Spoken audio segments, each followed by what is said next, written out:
iman itu adalah buah dari pengetahuan. Dan karena itu pengetahuan ini yang harus diinsert pertama kali kepada akal manusia.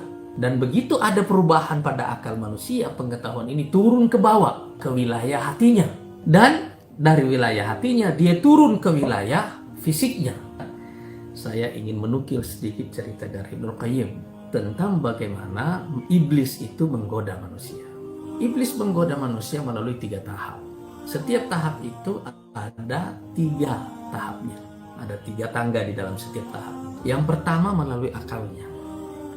Setan pertama kali masuk kepada manusia melalui apa yang disebut oleh Ibnu Qayyim sebagai khatirah, yaitu lintasan pikiran.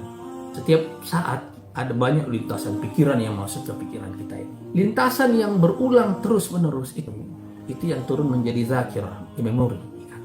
Memori yang terus-menerus menguat, mulai kita pikirkan secara berulang-ulang, itu yang turun menjadi fikrah, ide. Artinya kalau dia sudah jadi ide, dia sudah terang dalam pikiran manusia. Ada bentuknya di dalam pikiran kita itu. Misalnya kita digoda untuk katakanlah berzina misalnya. Kan ada lintasan pikiran dulu. Lama-lama ada satu nama yang hadir terus-menerus dalam memori kita. Lama-lama itu turun menjadi ide. Kalau ide ini menguat sedemikian rupa, dia mulai turun ke tahap kedua, yaitu ke tahapan hati. Nah, ke dalam tahapan hati ini, dia turun pertama kali menjadi yakin, keyakinan.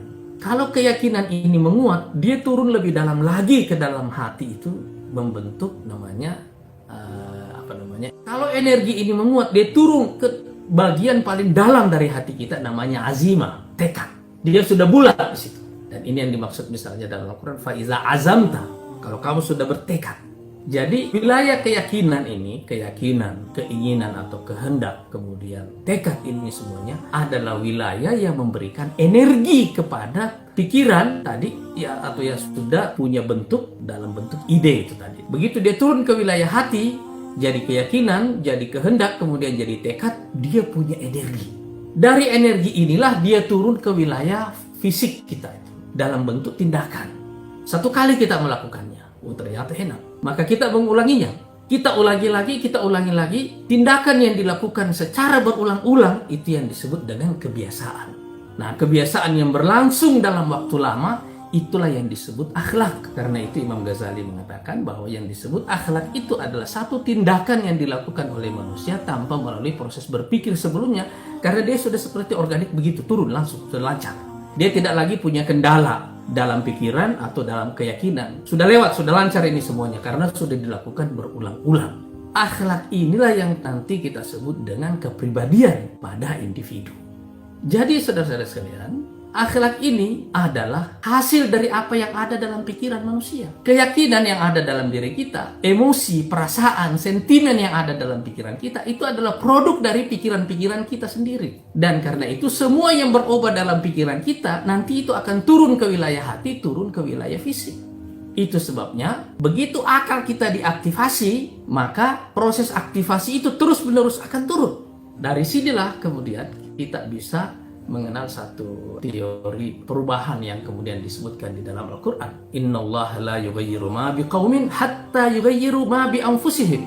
Allah tidak akan merubah keadaan suatu kaum sampai mereka sendiri mengubah apa-apa yang ada dalam diri mereka. Di sini Al-Quran bisa menggunakan kata ganti. Misalnya Al-Quran mengatakan Innallaha la yughayyiru ma biqaumin hatta yughayyiru ma bihim. Dia gunakan kata ganti. Tidak. Tapi di sini dia mengembalikan satu makna, artinya juga jamak, tetapi diambil dari kata yang punya makna tunggal, yaitu nafs, diri, individu. Jadi di sini Al-Quran mengatakan Allah tidak akan mengubah suatu kaum sampai kaum itu sendiri mengubah apa-apa yang ada di dalam diri mereka sendiri. Dan apa yang ada dalam diri mereka? Akalnya, hatinya, dan perilakunya. Jadi manusia ditentukan oleh faktor itu tadi. Adalah ide, ada keyakinan, dan kemudian ada kebiasaan. Ya, inilah yang keseluruhannya membentuknya. Tetapi tombol pertama yang mempengaruhi itu semuanya bukan dari bawah, melainkan dari atas, yaitu dari pikirannya. Dan itulah tombol pertama yang diaktifasi oleh Islam ketika Al-Quran ini turun. Dan Al-Quran menganggap dengan begitu bahwa iman itu adalah satu proses di mana manusia pasti akan sampai ke situ kalau ada proses aktivasi pada akalnya itu.